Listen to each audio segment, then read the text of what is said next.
Hello po sa inyong lahat. Ang vlog po natin ngayon ay kung paano ba tayo maka-avail ng Senior Citizen ID. Una po, pumunta po tayo sa ating mga barangay na nakakasakop sa atin at humingi po tayo ng proof na tayo ay mayroong Certificate of Residency. Kailangan po original i-attach nyo sa form na pipil-upan nyo na manggagaling din po sa ating mga barangay. Ilakip niyo po ang mga supporting documents tulad ng ID pictures, 3 piraso 1 by 1. Kung mayroon po kayong birth certificate or kahit po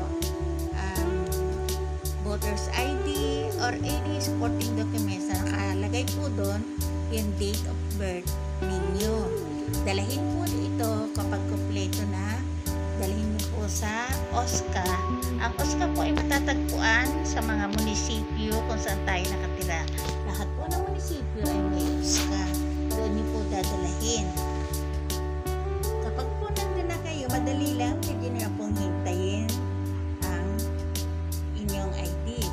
Pakabigay po niyo ang ID ninyo, ipa-xerox po ito at ito po ay ibalik ulit niyo sa OSCA para naman po mag-fill up kayo ng form para sa PhilHealth. I-attach nyo po dito yung pina-xerox nyong ID. And pag mayroon na po kayong PhilHealth, libre po itong magagamit at wala na pong babayaran kayo para sa PhilHealth ng mga senior citizen. And mayroon na po kayong ID, pwede nyo na pong gamitin ito sa mga privilege nyo matatanggap tulad ng pagkain nyo sa mga fast foods, sa mga recreation, sa mga transportation, and marami pa pong mga benefits na makikita niyo sa likod ng ID na inyong Senior Citizen ID. And lagi niyo po itong dadalhin saan man kayo pumunta para ma-avail niyo po yung mga discounted nyo, lalo-lalo sa medicine.